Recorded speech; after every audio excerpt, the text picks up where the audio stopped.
हरे कृष्ण। बोलिए गौरी पुत्र गणेश भगवान की जय। बोलिए श्री राधा कृष्ण भगवान की जय। प्रिय भक्तजनों, आज चैत्र मास के कृष्ण पक्ष की एकादशी तिथि है और इस एकादशी को पाप मोचनी एकादशी के नाम से जाना जाता है। कुछ स्थानों पर इसे पाप मोचनी ग्यारस भी कहते हैं। पाप मोचनी एकादशी का व्रत करने से किसी भी तरह के पाप से छुटकारा मिलता है और इंसान के जीवन में सुख समृद्धि आती है। जितना महत्व एकादशी का व्रत रखने का होता है, उतना ही महत्व पाप मोचनी एकादशी की व्रत कथा को सुनने का भी होता है। आज की कथा में आप जानेंगे कि शारीरिक आकर्षण अधिक समय तक नहीं रहता है। शारीरिक सौंदर्य के लोभ में पड़कर मेधावी मुनि अपने तप संकल्प को भूल गए थे। ये भयंकर पाप माना जाता है, परंतु भगवान श्री हरि की पाप मोचनी शक्ति इस भयंकर पाप कर्म से भी सहज ही मुक्ति दिलाने में सक्षम है। जो मनुष्य सत्कर्मों का संकल्प करने के उपरांत में लोभ लालच एवं वे घोर नरक के भागी बनते हैं। तो आइए भगवान श्री लक्ष्मी नारायण जी के चरणों का ध्यान करते हुए इस पूरी कथा को सुनते हैं और अपना जीवन धन्य बनाते हैं। एक बार अर्जुन ने भगवान श्री कृष्ण जी से कहा, हे कमल नयन, मैं जैसे जैसे एकादशियों के व्रतों की कथाएं सुन रहा हूँ, वैसे वैसे अन्य एकादशियों की व्रत की कथाओं को सुनने की मेरी जिज्ञासा बढ़ती ही जा रही है। हे मधुसूदन, अब कृपा करके आप चैत्र माह के कृष्ण पक्ष की एकादशी के विषय में मुझे बताइए। इस एकादशी का नाम क्या है? इसमें कौन से देवता का पूजन किया जाता है तथा इसकी व्रत कथा क्या है? तब भगवान श्री कृष्ण जी ने कहा, हे अर्जुन, एक बार यही प्रश्न पृथ्वीपति मानधाता ने लोमश ऋषि से किया था। जो कुछ लोमश ऋषि ने राजा मानधाता को बताया था, वही मैं तुमसे कह रहा हूँ। राजा मानधाता ने धर्म के गहरे रहस्यों के ज्ञाता महर्षि लोमश से पूछा, हे ऋषि श्रेष्ठ, मनुष्यों के पापों का मोचन किस प्रकार संभव है? कृपा कर कोई ऐसा सरल उपाय बताएं जिससे सहज ही पापों से छुटकारा मिल जाए। महर्षि लोमस ने कहा, हे राजन, चैत्र मास के कृष्ण पक्ष की एकादशी का नाम पाप मोचनी एकादशी है। मैं तुम्हें इस व्रत की कथा सुनाता हूँ, ध्यान पूर्वक श्रवण करो। प्राचीन समय में चैत्र रथ नामक एक वन था। उसमें अप्सराएं किन्नरों के साथ विहार किया करती थीं। वहां सदैव वसंत का मौसम रहता था, अर्थात उस स्थान पर सदैव नाना प्रकार के पुष्प खिले रहते थे। कभी गंधर्व कन्याएं विहार किया करती थीं, तो कभी स्वयं देवेंद्र अन्य देवताओं के साथ क्रीड़ा किया करते थे। उसी वन में मेधावी नाम के एक ऋषि भी तपस्या में लीन रहते थे। वह भगवान शिव के अनन्य भक्त थे। एक दिन मज्जू घोषा नामक एक अप्सरा ने उनको मोहित कर उनकी निकटता का लाभ उठाने की चेष्टा की। इसलिए वह कुछ दूरी पर बैठ वीणा बजाकर मधुर स्वर में गाने लगी। उसी समय शिव भक्त महर्षि मेधावी को कामदेव भी जीतने का प्रयास करने लगे। कामदेव ने उस सुंदर अप्सरा के भ्रू का धनुष बनाया, कटाक्ष को उसकी प्रत्यंचा बनाई और उसके नेत्रों को मज्जू घोषा अप्सरा का सेनापति बनाया। इस तरह कामदेव अपने शत्रु पर विजय प्राप्त करने हेतु तैयार थे। उस समय महर्षि मेधावी भी युवावस्था में थे और काफी हष्ट-पुष्ट थे। उन्होंने यज्ञोपवीत तथा दंड धारण कर रखा था। महर्षि स्वयं दूसरे कामदेव के समान प्रतीत हो रहे थे। उस मुनि को देखकर कामदेव के वश में हुई मज्जू घोषा ने धीरे धीरे मधुर वाणी में वीणा पर गायन आरंभ किया, तो महर्षि मेधावी भी मज्जू घोषा के मधुर गायन पर तथा उसके सौंदर्य पर मोहित हो गए। वह अप्सरा मेधावी मुनि को कामदेव से पीड़ित जानकर उनसे आलिंगन करने लगी।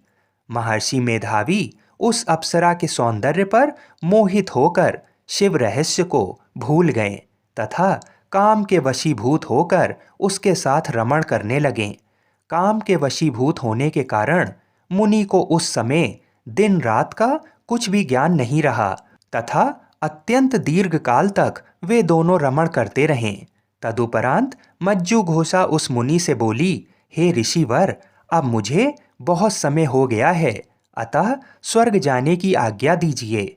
अप्सरा की बात सुनकर ऋषि ने कहा, हे मोहिनी, संध्या को तो आई हो, थोड़ा समय ठहरो, प्रातः होने पर चली जाना। ऋषि के ऐसे वचनों को सुनकर अप्सरा उनके साथ रमण करने लगी। इसी प्रकार दोनों ने साथ साथ बहुत लंबा समय व्यतीत किया। मज्जू घोषा ने एक दिन ऋषि से कहा, हे विप्र, अब आप मुझे स्वर्ग जाने की आज्ञा दीजिए।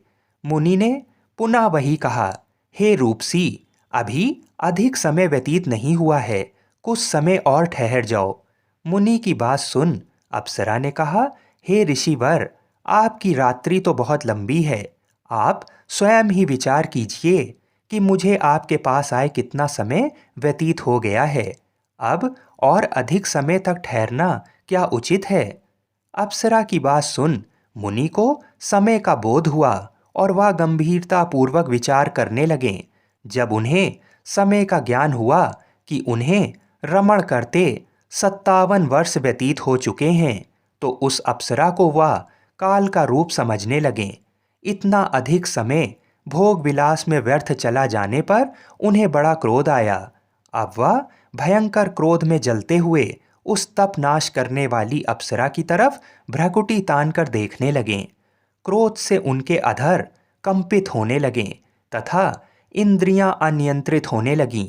क्रोध से थरथराते स्वर में मुनि ने उस अप्सरा से कहा, मेरे तप को नष्ट करने वाली दुष्टा, तू महापापिन है और बहुत ही दुराचारणी है, तुझ पर धिक्कार है। तत्क्षण तू मेरे श्राप से पिशाचनी बन जा। मुनि के क्रोध युक्त श्राप से वह अप्सरा पिशाचनी बन गई। ये देख वह व्यथित होकर बोली, हे ऋषिवर, अब मुझ पर क्रोध त्याग कर प्रसन्न होइए और कृपा करके बताइए कि इस श्राप का निवारण किस प्रकार होगा।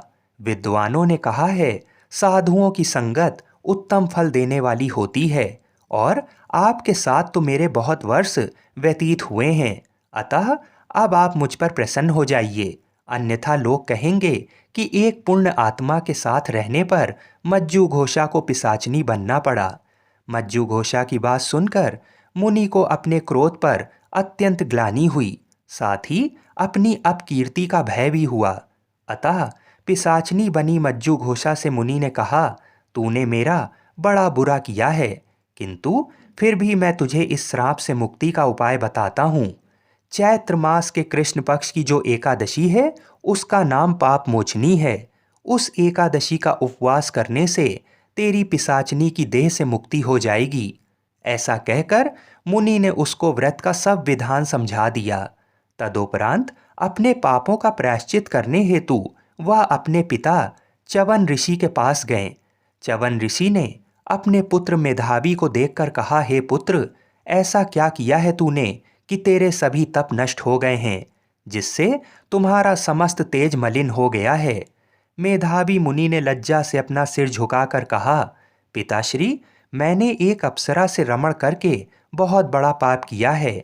इसी पाप के कारण संभवतः मेरा सारा तेज और मेरे तप नष्ट हो गए हैं। कृपा करके आप इस पाप से छूटने का उपाय बताइए। ऋषि ने कहा, हे पुत्र, तुम चैत्र माह के कृष्ण पक्ष की पाप मोचनी एकादशी का विधि तथा भक्ति पूर्वक उपवास करो, इससे तुम्हारे सभी पाप नष्ट हो जाएंगे। अपने पिता च्यवन ऋषि के वचनों को सुनकर मेधावी मुनि ने पाप मोचनी एकादशी का विधि पूर्वक व्रत किया। उसके प्रभाव से उनके सभी पाप नष्ट हो गए।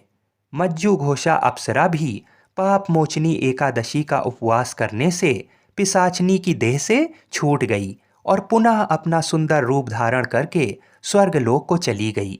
लोमश मुनि ने कहा, हे राजन, इस पाप मोचनी एकादशी के प्रभाव से समस्त पाप नष्ट हो जाते हैं।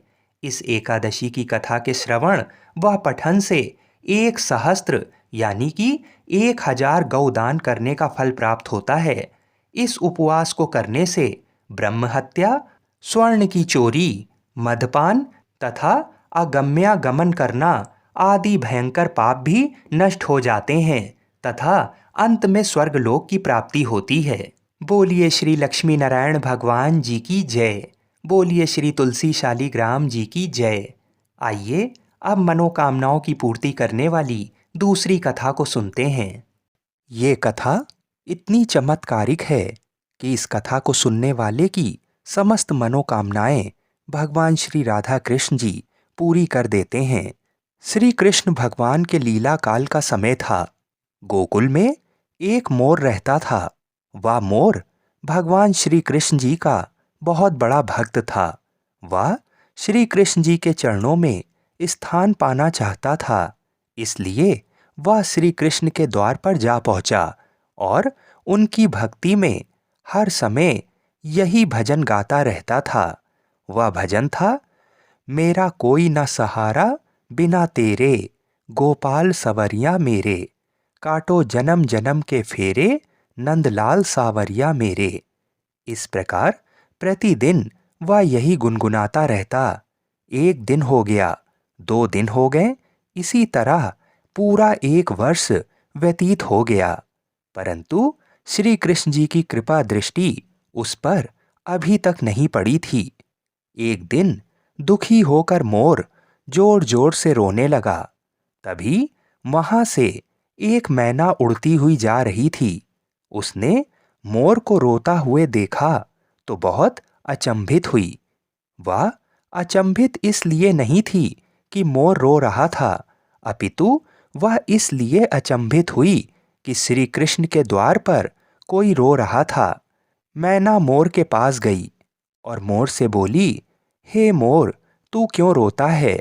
तब मोर ने बताया कि पिछले 1 वर्ष से मैं कान्हा जी के द्वार पर बैठा हूँ, परंतु आज तक मुझ पर उनकी कृपा दृष्टि नहीं पड़ी। ये सोच सोचकर मेरे अश्रु बह रहे हैं। मैं उनके चरणों में स्थान नहीं पा सका। ये सुनकर मैना बोली, मैं कृपामयी श्री राधा रानी के बरसाना से आई हूँ, तू मेरे साथ वहीं चल। श्री राधा जी बहुत ही करुणामयी हैं, वे तुझसे अवश्य ही करुणा करेंगी। मोर ने मैना की बात से सहमति जताई और दोनों उड़ चले बरसाने की ओर। उड़ते उड़ते दोनों बरसाना पहुंच गए। श्री राधा जी के द्वार पर पहुंचकर मैना ने गाना शुरू किया, श्री राधे राधे राधे कृपामयी राधे, श्री राधे राधे राधे करुणामयी राधे। परंतु मोर तो बरसाने में आकर भी यही दोहरा रहा था, मेरा कोई ना सहारा बिन तेरे, गोपाल सवरिया मेरे। जब श्री राधा जी ने ये सुना तो वो दौड़ी दौड़ी चली आईं और प्रेम से मोर को गले लगा लिया। श्री राधा जी ने मोर से पूछा, हे मोर, तू कहाँ से आया है? तब मोर बोला, आज तक मैंने सुना था कि राधा जी बहुत ही करुणामयी हैं, पर आज आपकी करुणा पाकर मैं धन्य हो गया। राधा जी बोली, वाह कैसे? तब मोर बोला, हे करुणामयी, मैं पिछले 1 वर्ष से श्री कृष्ण के द्वार पर उनकी भक्ति कर रहा हूँ, किंतु आज तक उनके चरणों में स्थान नहीं पा सका और आपने मुझे अपनी गोद में स्थान दे दिया। राधा जी बोली, हे मोर, मेरे प्राण धन ऐसे नहीं हैं। तुम एक बार फिर से वहां जाओ और उनसे मेरा नाम लेकर विनती करो। उनके प्रेम की वर्षा तुम पर अवश्य होगी, ये मेरा विश्वास है। मोर ने श्री राधा जी की बात मान ली और लौटकर श्री कृष्ण के द्वार पर आ गया और इस बार मोर रटने लगा, जय जय राधे करुणामयी राधे, जय जय राधे कृपामयी राधे। जब श्री कृष्ण जी ने ये सुना तो भागते हुए आए और उन्होंने भी मोर को प्रेम से गले लगा लिया और बोले, हे मोर, तू कहाँ से आया है?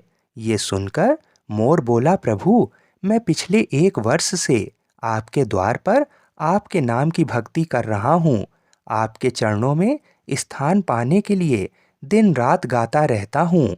मेरा कोई ना सहारा बिन तेरे, गोपाल सवरिया मेरे, काटो जन्म जन्म के फेरे, नंदलाल सावरिया मेरे, किंतु आपकी कृपा दृष्टि मुझ पर नहीं पड़ी, तो मैं निराश होकर बरसाने श्री राधा जी की शरण में चला गया। उन कृपामयी राधा रानी ने मुझे अपनी गोद में स्थान देकर मुझ पर कृपा की और आशीष देकर पुनः यहाँ ये कहकर भेजा कि जा, तुझे कृपा निधान अपने चरणों में स्थान अवश्य देंगे। इस प्रकार मोर ने समस्त वृतांत श्री कृष्ण जी को कह सुनाया। तब श्री कृष्ण जी बोले, हे मोर, तू हमारी प्राण प्रिया का प्रिय है, अतः तेरा स्थान हमारे चरणों में नहीं होगा, हमारे शीश पर रहेगा। जब तक ये सृष्टि रहेगी तेरा पंख सदैव मेरे शीश पर विराजमान होगा, और जो भी भक्त हमारी प्राण प्रिया राधे को प्रिय होगा वो भी सदा मेरे शीश पर रहेगा। श्री कृष्ण जी का सानिध्य पाने का सबसे सरल मार्ग है करुणामयी श्री राधा जी से प्रार्थना की जाए तो प्रेम से कहिए, राधे राधे, जय जय श्री राधे, राधे राधे राधे, जय जय जय श्री राधे। भगवान श्री कृष्ण जी का नाम सुनकर राधा रानी दौड़ी आती हैं और श्री राधा जी का नाम सुनकर भगवान श्री कृष्ण जी दौड़े चले आते हैं। बोलिए श्री राधा कृष्ण भगवान की जय। जय जय श्री राधे। श्री कृष्ण भगवान का एक बहुत बड़ा भक्त हुआ, लेकिन वो बहुत गरीब था। एक दिन उसने अपने शहर के सबसे बड़े गोविंद गोधाम की महिमा सुनी और उसका वहाँ जाने का मन उत्सुक हो गया। कुछ दिन बाद जन्माष्टमी आने वाली थी। उसने सोचा, मैं प्रभु के साथ जन्माष्टमी गोविंद गोधाम में मनाऊंगा। गोविंद गोधाम उसके घर से बहुत दूर था। जन्माष्टमी वाले दिन वो सुबह ही घर से चल पड़ा।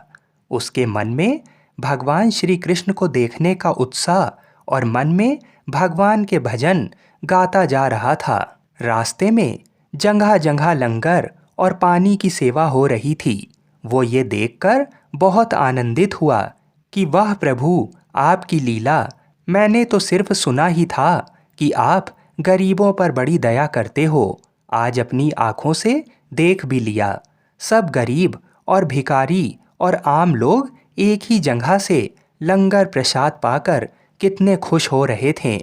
भक्त बैलगाड़ी में बैठा ही देख रहा था। उसने सबके देने पर भी कुछ नहीं लिया और सोचा, पहले प्रभु के दर्शन करूंगा, फिर कुछ खाऊंगा, क्योंकि आज तो वहाँ गरीबों के लिए बहुत प्रसाद का इंतजाम किया होगा। रास्ते में उसने भगवान के लिए थोड़े से अमरूद का प्रसाद लिया और बड़े आनंद में था भगवान के दर्शन को लेकर। भक्त इतनी कड़ी धूप में भगवान के घर पहुंचा और मंदिर की इतनी प्यारी सजावट देखकर भाव विभोर हो गया। भक्त ने फिर मंदिर के अंदर जाने का किसी से रास्ता पूछा। किसी ने उसे रास्ता बता दिया और कहा, ये जो लाइनें लगी हुई हैं, आप भी उस लाइन में लग जाओ। वो भक्त भी उसी लाइन में लग गया और वहाँ बहुत ही भीड़ थी।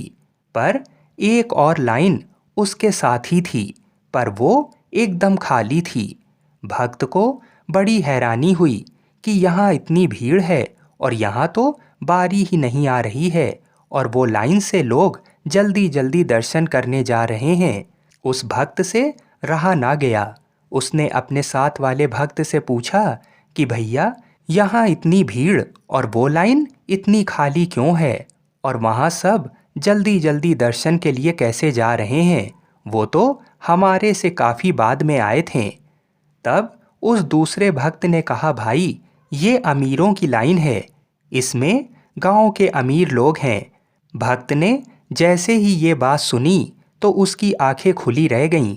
उसने मन में सोचा, भगवान के दर पे क्या अमीर क्या गरीब, यहाँ तो सब समान होते हैं। कितनी देर भूखे प्यासे रहकर उस भक्त की बारी दरबार में आ ही गई और भगवान को वो दूर से देख रहा था और उनकी छवि को देखकर बहुत आनंदित हो रहा था। वो देख रहा था कि भगवान को तो सब लोग यहाँ 56 भोग चढ़ा रहे हैं और वो अपने थोड़े से अमरूद सबसे छुपा रहा था। जब दर्शन की बारी आई तो सेवादारों ने उसे ठीक से दर्शन भी नहीं करने दिए और जल्दी चलो ऐसा कहते हुए उसे आगे बढ़ा दिया। उसकी आंखें भर आईं और उसने चुपके से अपने वो अमरूद वहां रख दिए और दरबार से बाहर चला गया। जब दरबार के बाहर गया तो लंगर प्रसाद लिखा हुआ था। भक्त को बहुत भूख लगी थी। सोचा अब प्रसाद ग्रहण कर लूं। जैसे ही वो लंगर खाने पहुंचा तो दो दरबान खड़े थे। वहां उन्होंने उस भक्त को रोका और कहा कि ये सिर्फ अमीरों के लिए है, आप यहाँ प्रसाद नहीं ले सकते। भक्त ने कहा, मैं तो अमीर नहीं हूँ, फिर मेरा यहाँ क्या काम। भक्त की आंखों में इतने आंसू आ गए और वो फूट फूट कर रोने लगा और भगवान से नाराज हो गया और अपने घर वापस जाने लगा। रास्ते में वो भगवान से मन ही मन बातें करता रहा और उसने कहा, प्रभु आप भी अमीरों की तरफ हो गए, आप भी बदल गए हैं। प्रभु मुझे आपसे तो ये आशा ना थी। और सोचते सोचते सारे रास्ते रोता रहा। भक्त घर पर पहुंचकर रोता रोता सो गया। भक्त को भगवान ने नींद में दर्शन दिए और भक्त से कहा, तुम नाराज मत हो, तुम मेरे प्यारे भक्त हो। भगवान ने कहा, अमीर लोग तो सिर्फ मेरी मूर्ति के दर्शन करते हैं, अपने साक्षात दर्शन तो मैं तुम जैसे भक्तों को देता हूँ और मुझे 56 भोग से कुछ भी लेना देना नहीं है। मैं तो भक्त के भाव खाता हूँ और उनके आंसू पी लेता हूँ। ये देख, मैं तेरे भाव से चढ़ाए हुए अमरूद को खा रहा हूँ। भक्त का सारा संदेह दूर हुआ और वो भगवान के साक्षात दर्शन पाकर गदगद हो गया और उसका गोविंद गोधाम जाना सफल हुआ और भगवान को खुद उसके घर चलकर आना पड़ा। आप लोग बड़े ही प्रेम से बोलिए, श्री राधा कृष्ण भगवान की जय, श्री तुलसी शालिग्राम भगवान की जय। आइए अब मनोकामनाओं की पूर्ति करने वाली एकादशी माता की कथा को सुनते हैं।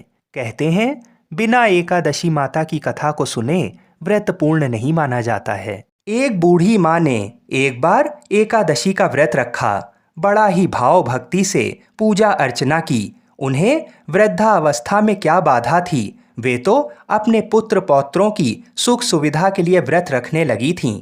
वे दिन भर तो जरा कठोर मन करके अपनी प्यास को रोके रहीं। दिन में पूजा पाठ किया, कथा सुनी और पंडित जी को मिट्टी के पात्र में भरकर पानी और ऋतु फल दान में दिए। दोना भर भर के बूरा शक्कर वितरण किया। उन्हें गर्मी के कारण बहुत बेचैनी हो रही थी। इस कारण से बड़ी देर तक पानी में पड़ी रहीं और पानी के कुल्ला करती रहीं। मुंह धोती रहीं, तब कहीं थोड़ा बहुत धैर्य बंध पाया। धूप तो तेज पड़ ही रही थी, इस कारण बार बार मुंह सूख रहा था। बूढ़ी माँ बहुत बेचैन हो रही थीं। एक बुढ़ापा और दूसरा ये भयंकर गर्मी। वृद्धावस्था की स्थिति तो कुछ दूसरी ही प्रकार की होती है। जैसे जैसे रो धो के दिन कट पाया, अब पहाड़ सी रात सामने थी। उसका कटना बड़ा ही कठिन दिखाई दे रहा था। खटिया पर पड़े शांति नहीं मिल रही थी। वे बार बार करवट बदल रही थीं। अनेक बार वे बाहर जातीं और भीतर आतीं। उन्हें घर के अंदर शांति नहीं थी। वे पड़ी पड़ी एकादशी माता का स्मरण करती रहीं। वे कहती रहीं कि हे माता जी, आप मेरी लाज रखिएगा, आप ही मुझे शक्ति दे दीजिएगा जिससे मैं भली भांति आपका व्रत कर सकूं और ये पहाड़ सी रात शांतिपूर्वक व्यतीत हो सके। प्यास के कारण बूढ़ी माँ की बेचैनी तो बढ़ ही रही थी। उन्होंने धैर्य रखने का बहुत प्रयास किया, किंतु सहनशीलता की सीमा टूट गई और वे घबराकर एकदम चिल्ला पड़ीं। बोलीं कि बचाओ बचाओ। अम्मा का चिल्लाना सुनकर परिवार भर के नर नारी, बच्चे और पड़ोसी एकत्रित होकर बूढ़ी अम्मा की खटिया के समीप पहुंच गए। सबने पूछा कि अम्मा जी, आपको क्या हुआ, आप क्यों चिल्ला रही हैं, आप इस वृद्धावस्था में ये कठिन व्रत क्यों कर रही हैं। अम्मा जी, शक्ति से ही भक्ति होती है। थोड़ी ही देर में वे फिर से बोलीं कि अरे, हमारे तो प्राण ही निकले जा रहे हैं, मेरी छाती पर ठंडे पानी का घड़ा रख दीजिए। नातियों ने दादी की छाती पर ठंडे पानी का पात्र रख दिया। तब कहीं उन्हें थोड़ा बहुत आराम मिला और थोड़ी देर के लिए उन्होंने अपनी आंखें बंद कर लीं। एकादशी माता ने सोचा कि ये बूढ़ी अम्मा हैं तो बहुत कठोर, जरा जाकर उसकी परीक्षा लेना चाहिए। वे आधी रात को मुर्गा बनकर टेर लगाने लगीं। मुर्गा की आवाज़ सुनकर दादी जल्दी से उठीं और बाहर जाकर आसमान की ओर देखा, किंतु आसमान में कहीं उन्हें प्रातःकालीन तारा दिखाई नहीं दिया। वे सोचने लगीं कि ये मुर्गा क्यों और कैसे बोल गया। उन्हें प्यास तो लगी रही थी। थोड़ा बहुत उनका मन भी विचलित होने लगा था, किंतु अंत में उन्होंने दृढ़ निश्चय किया कि मैं अब व्रत को पूर्ण करके ही छोड़ूंगी, चाहे भले ही मेरे प्राण निकल जाएं। ये सोचकर फिर वे खटिया पर शिथिल होकर लेट गईं। थोड़ी ही देर में एकादशी माता ने उनकी फिर से परीक्षा लेनी चाहिए। एक छोटी सी बालिका एक गिलास में शरबत लेकर उनके सिरहाने खड़ी हो गई और जोर से बोली कि दादी जी, सवेरा हो गया है, आप हाथ मुंह धोकर शरबत पी लीजिए। पहले तो शरबत का गिलास देखकर उनका मन ललचाने लगा, किंतु अचानक व्रत का स्मरण हो आया और उन्होंने सोचा कि मैं किसी भी प्रकार से अभी शरबत नहीं पी सकती हूँ, और वे शांतिपूर्वक अपनी खटिया पर लेट गईं। फिर थोड़ी ही देर में उन्हें ऐसा लगा जैसे किसी ने उन्हें पानी के कुएं में पटक दिया हो। वे बड़ी देर तक उस कुएं में हाथ पांव चलाती रहीं, किंतु उन्होंने अपने मुंह में पानी की एक बूंद भी नहीं जाने दी और वे दृढ़तापूर्वक अपना व्रत पालती रहीं। थोड़ी ही देर में ना जाने कहां से सामने आग जलने लगी, जिससे भारी गर्मी बढ़ने लगी। प्यास के कारण प्राण निकलने लगे, किंतु बूढ़ी अम्मा का कुछ भी नहीं बिगाड़ पाया। वे जहां की तहां मुस्कुराती हुई सी बैठी रहीं।